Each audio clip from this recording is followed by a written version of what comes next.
If we don't like people, we shout at them. If the dogs don't like people, they bark.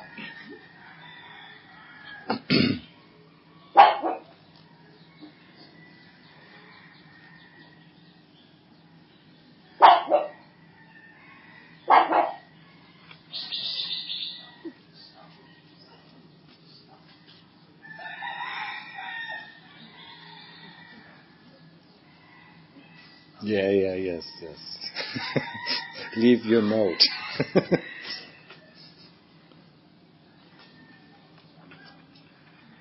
So when we normally come here to this monastery, most of us come here for a reason, because they have too much dukkha.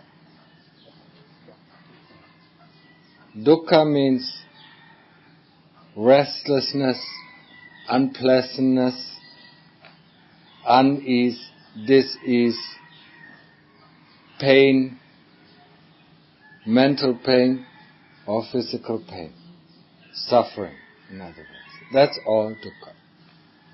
We come here for this reason. We want to get rid of dukkha. When we look at the Four Noble Truths of the Lord Buddha, the first of the Noble Truths is that there is dukkha, that every being in every realm will experience dukkha. So we are not exempt from dukkha. When we are born with dukkha. When we die, then we will die with dukkha. Unless we will find the way out of dukkha. And dukkha is everything, as I said just before. It's everything that makes us feeling not at ease. Restlessness is something. Restlessness can be dukkha. Just unpleasant feelings can be dukkha. Everything can be dukkha.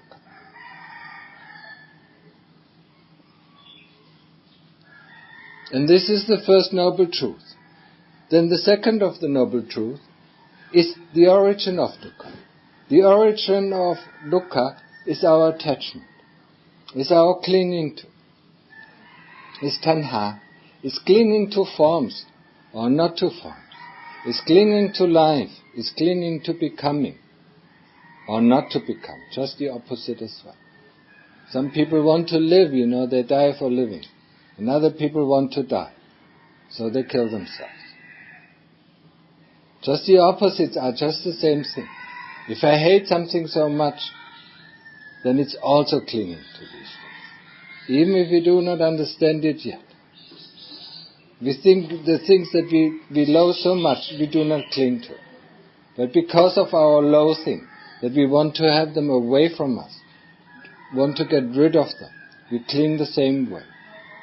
So we cling to nice experiences or we cling to unpleasant experiences. So we do not realize it yet at this moment. Because we are not aware. We are lacking sati. We are lacking mindfulness. We are lacking awareness. Awareness of what is going on. The moment we get aware, the moment we realize or we see.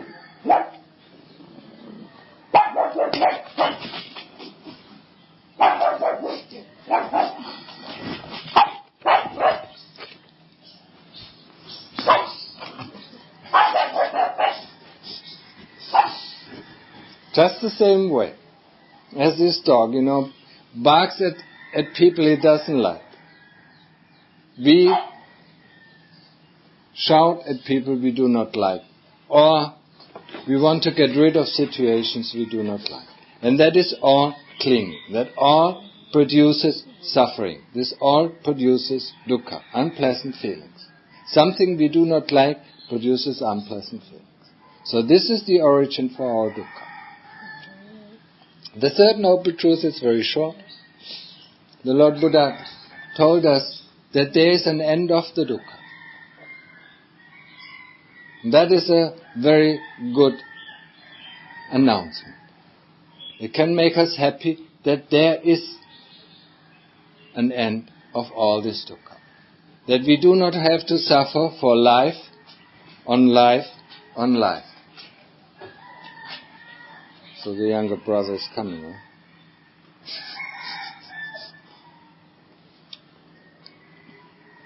So how can we reach the end of the dukkha?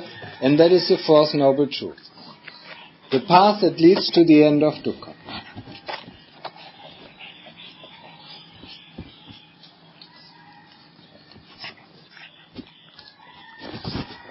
Are you going to play with me, huh?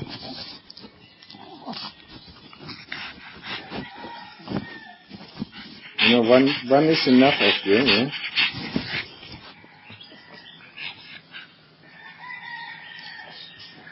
So what is the path leading to the end of dukkha?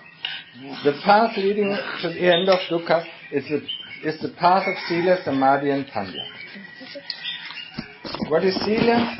Sila are the 5 moral precepts. The 5 moral precepts that are to be kept. The first moral precept is not to harm any living being. The second moral precept is not to take what is not given. The third moral precept, not to lie, to use harsh speech or abusive speech. The fourth one, not indulge in sexual misconduct. That means not using somebody because of its power, of its money, for one's own personal sexual pleasure.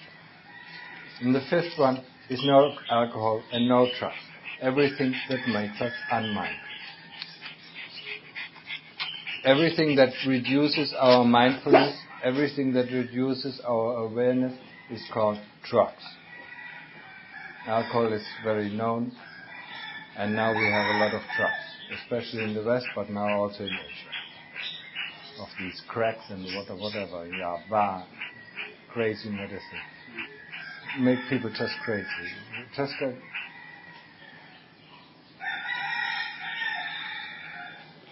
So, these are the 5 precepts. We call sila in one of the column of the path that leads out to the dukkha is sila. So what is the next one? It's samadhi. Samadhi, what does it mean? It means concentration. It means also the ability to keep the mind calm. That is what we focus on.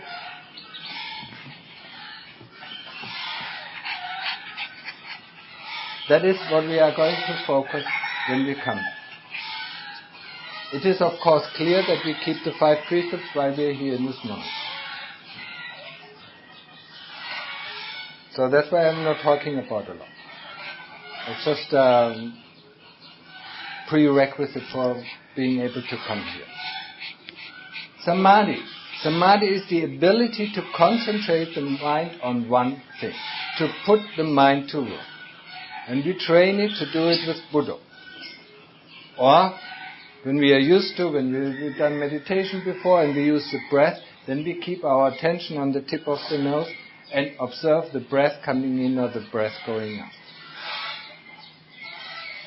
When we do Buddha, we mentally repeat the word Buddha. In the beginning it might be fast, and in the end it might be slow. We constantly repeat Buddha, Buddha, Buddha, Buddha, Buddha. While repeating this Buddha, there cannot be other thought. No other thought can come into the mind when we do that correctly. If another thought comes into our mind, we do not follow this thought, but we instantly go back to our Buddha. When a memory comes into our mind, we do not follow the memory, we do not ask what kind of memory it is, but we immediately go back to our Buddha. That's how we train Buddha. We are not interested what kind of thoughts are coming, we are not interested what kind of memories are coming, and we are not interested of what kind of visual images are coming. We are just interested in this one Buddha. That's all what we're interested in. And that is what we have to train. And the training in the beginning is not easy. It is really not easy. Because our mind is a monkey mind. It jumps from one tree to the other. It runs after one banana after the other. It's not even interested in eating the first banana it finds. The moment it sees another banana, there it is. It jumps. And it forgets it. And that is like our mind. We see one thought, a new thought is coming, we forget the old thought and we jump to the next thought. or we forget the old memory and jump to the next one. And that is constantly going on. I don't know how many times in the blink of the eye, but quite often. Just in the blink of the eye, we change our subject so often. Now, when we do a concentration, when we do Samadhi, we concentrate on just this Buddha or on the breath. And whenever the mind goes out, we do not look where it went, we just bring it back to Buddha. We can do it very softly. Where our determination and effort goes it, to each time the mind goes out, we bring it back. That's where our determination and effort goes. Not in pushing something down, not in pushing down the Buddha. That will lead you, when you do that long enough, that will lead to headaches. Then you know you're going too far. You can do it for a while, it doesn't matter. But don't push too much. This will give negative side effects. So where our determination and where our effort is going is in bringing the mind back. Bringing the mind back to Buddha. Bringing the mind back to Buddha. Or bringing the mind back to the breath. Just breathing in and breathing out. That's where all our effort goes. All day long. Whatever we do, we can repeat Buddha. If we eat, we can repeat Buddha. If we wash ourselves, we can repeat Buddha. If we sweep, we can repeat Buddha. If we wash our cloth, we can repeat Buddha. If we take care of our kuti, we can repeat Buddha. Because they are simple tasks, we don't have to think a lot. If you have to work on a computer, of course, then you can't think Buddha anymore. If you have to read, you can't think Buddha anymore. But as long as you do simple things, and in this monastery we only do simple things, you always can think Buddha. Eating is also a very simple thing. So, in effect, we can use the whole day, the moment we wake up, until the moment we go to sleep, we can train ourselves with this Buddha. There's no break. And that's where it gets difficult. The mind wants to have a break. Not the mind wants to have a break, but actually the kilesas wants to have a break. They do that for an hour, and then say, yes, that is enough. Now I want to have a rest. What kind of rest is this? It's not actually a rest of the mind. It's just thinking about this and thinking about that, isn't it? That's the rest of the kilesas. But in our terms, it's actually not a rest. The rest comes when the Buddha is really firm. When the Buddha is really, really firm, or when the breath is very, very firm. That's where the mind rests. When it doesn't think anymore, when it doesn't memorize anymore. That's when the mind takes a deep rest. It's just like sleeping. We sleep every day. Or are there some people who do not sleep? Why do we sleep? We want to rest the body. So we want to rest the mind. We have never rested the mind in our whole life. Huh? Yeah?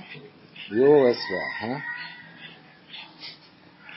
We haven't rested the mind. When have we rested the mind in Samadhi for the last time?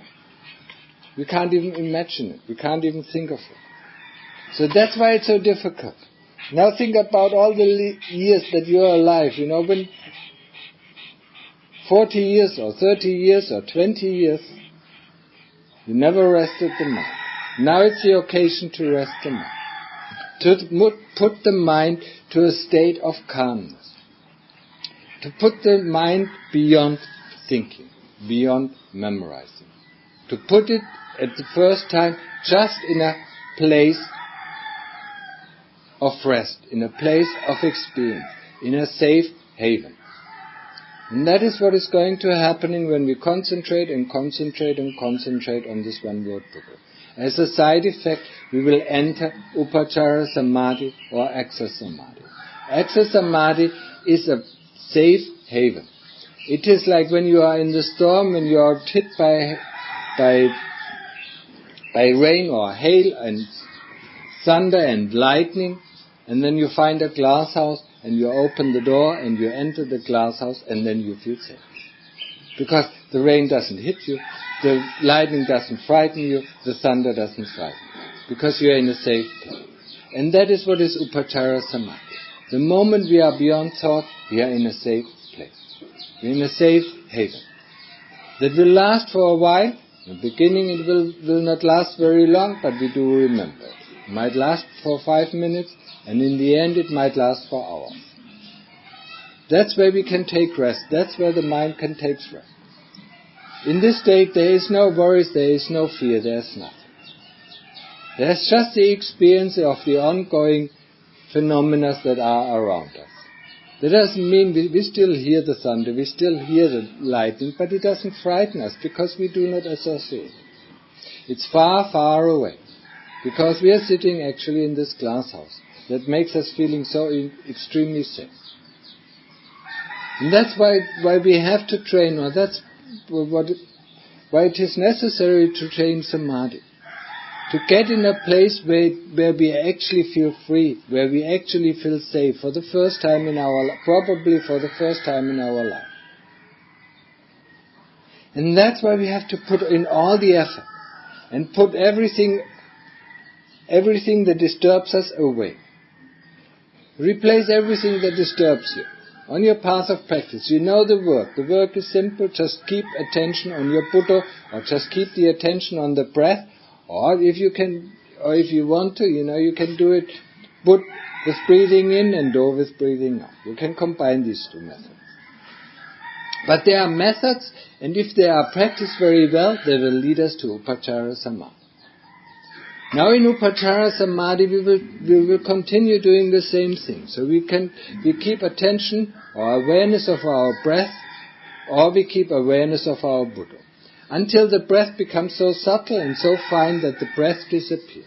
And then it's time to switch to the one who knows. The one who knows that the breath disappears. Or, the same thing will happen with the Buddha. Once we cannot think anymore the Buddha, then we are going to switch to the one who knows that we cannot think. And the one who knows is just right here in the Chitta. When that happens, when our concentration is so fine, when our concentration is so complete, that it has gathered 99% of all its forces onto this one object, then it can enter actually Appana Samadhi, the deep state of Samadhi.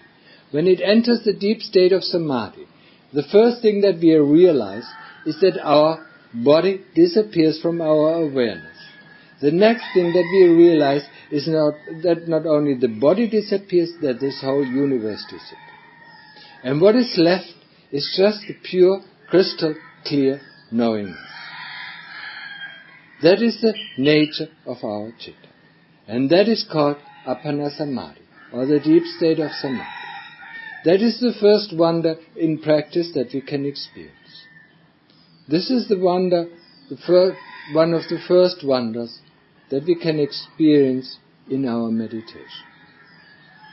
But we have to put all our effort in bringing the mind back to the one object. Not to let it loose. It's the same thing as the Lord Buddha describes this process of mind training as taming a wild animal.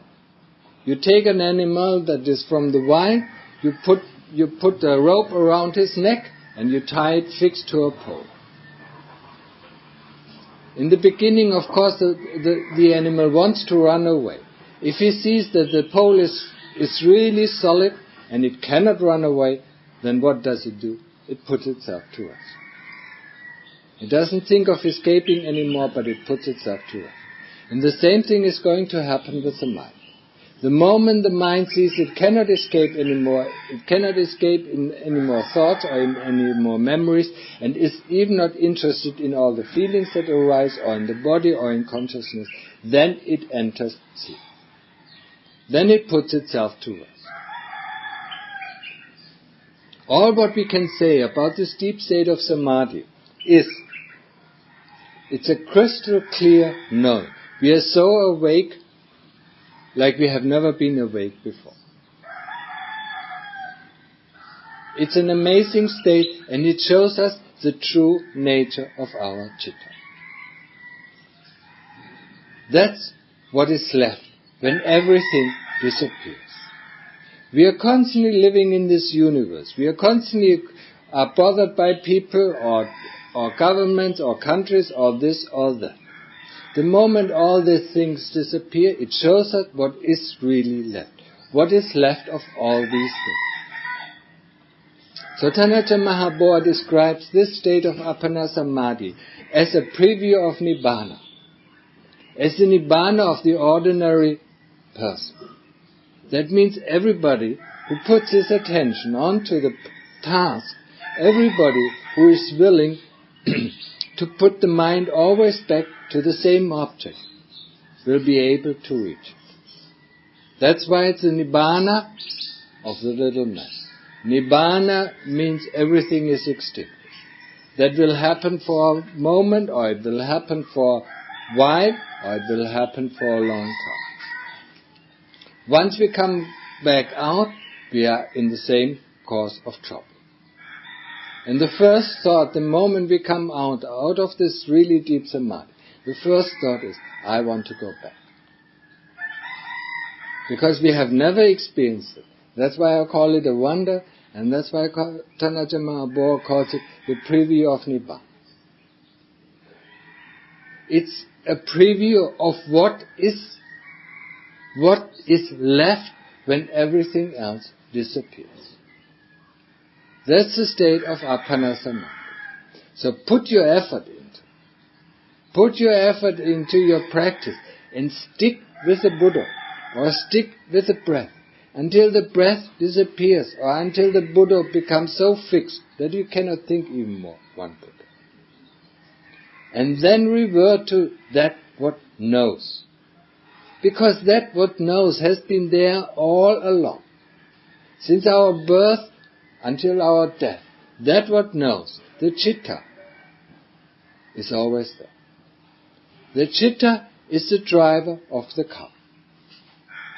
The car itself is our body, is our memory and associations. But the citta is going to use the car. Without the citta, the car cannot do anything. So when the citta is taking a rest, the car is at rest as well. It doesn't move forward or doesn't move backward, it doesn't switch on the radio or it doesn't turn off the radio. It doesn't turn on the air conditioner nor does it switch it off. Once the citta is completely rested, there's nothing happening in this car. That means there's nothing happening within these 5 khandhas. And these 5 khandhas are, or these 5 groups are, the body, feeling, memory and association, thinking and consciousness. All what remains is the pure state of the citta. So I encourage you now to see for yourself, to open your eyes and see for yourself. What's so difficult? The work is so easy. So why can't we do it? Because the kilesas are like little nagging children. They constantly come, I want this, I want that, I don't like this, I don't like that. Huh? And we follow them. Because we want to have our peace, so we follow the kilesas. But actually, when we constantly follow the kilesas, that doesn't lead us to peace. And that's the reason why we are here. If it would lead to peacefulness and happiness, we wouldn't feel necessary to come here, wouldn't we? So, and that is the tough part. So we have to fight the kilesas. That what are the nagging children? They constantly tell us what to do and what not to do, what to like and what not to like. Don't we know them by now? At the moment, we all think that is us, that is mine, that belongs to me. My thought belongs to me. My memory belongs to me. My body belongs to me. At the moment, we still think that the kilesas are us. And us are the kilesas. So that's where the big problem is. We have to see that actually there is someone in the background who knows all these things. Who knows that there is a thought coming up? Who knows that there is a memory coming up? Who knows that there is a feeling coming? And to this knowing nature we want to revert. We want to feel. We want to feel it. We want to experience it. And we only can experience it in the full measure in the Appana Samadhi, in the deep state of Samadhi. We cannot yet experience it in the full measure in Upachara Samadhi, that means in Access Samadhi. Because there are still a lot of things happening. Many things are happening in Upachara Samadhi. But it still has the quality of being peaceful. But it is not as energizing and it is not as restful as the deep state of Samadhi. So all what you have to do, and it is very simple, is to always to have the determination and effort to always put the mind back to its primary object, be it the breath or be it the Buddha. That's all what we need to do.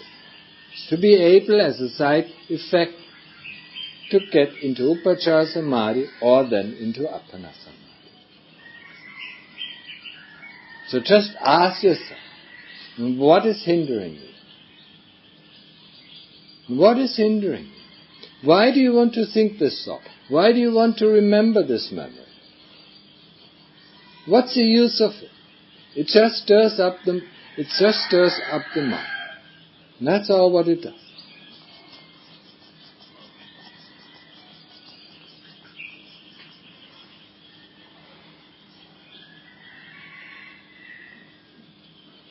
So this is, when we come here, this is the first thing we learn to train the mind to stick to one object.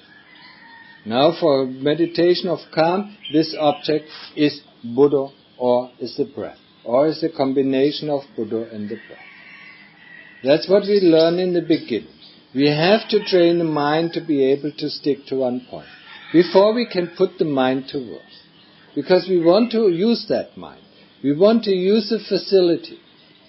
We want to use this tool for the investigation, and that is the last part of the path that leads to the end of suffering, or that leads to the end of dukkha.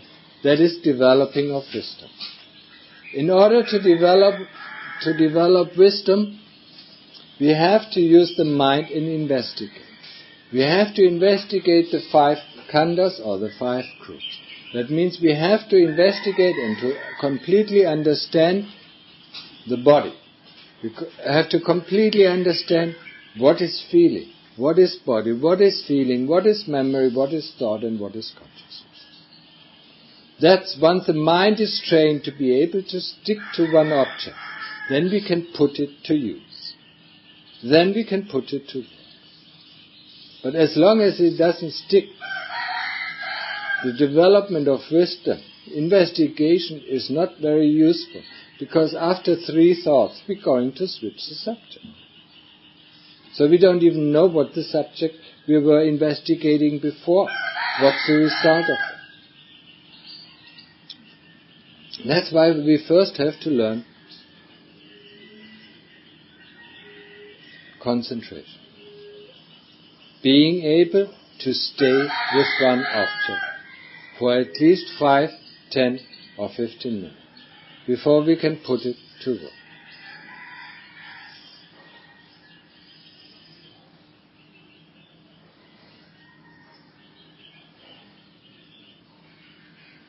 So, this was just a short introduction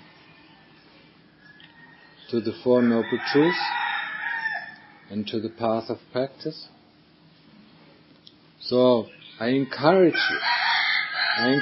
you first to get into at least Upachara Samadhi, to get into this safe haven. If you can do it, then go into Appana Samadhi. If you want to know what it's all about, then have a preview. Have a sneak preview of it. Wouldn't it be nice? Just to see what it's all about. So why can't we do it? What is hindering us? And fight that what is hindering you. You can fight that. You can find these nagging children. You know, when you don't give in to these nagging children, they might cry, they might burst out in tears, but if you do not take care of them, they will stop.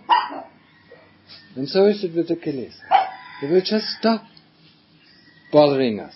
If they see they can't get our attention, and that is the only interest of a child, it wants to get the attention of the parents. If it can't get the attention of the parents, it just disappears. It plays for itself. But if you give in, of course, then we have to do what the child wants us to do. So we have to do what the kilesas want us to do. Thinking, memorizing, doing this and doing that. So we just don't give in to their wishes. And that's all what we have to do. So, with this I stop.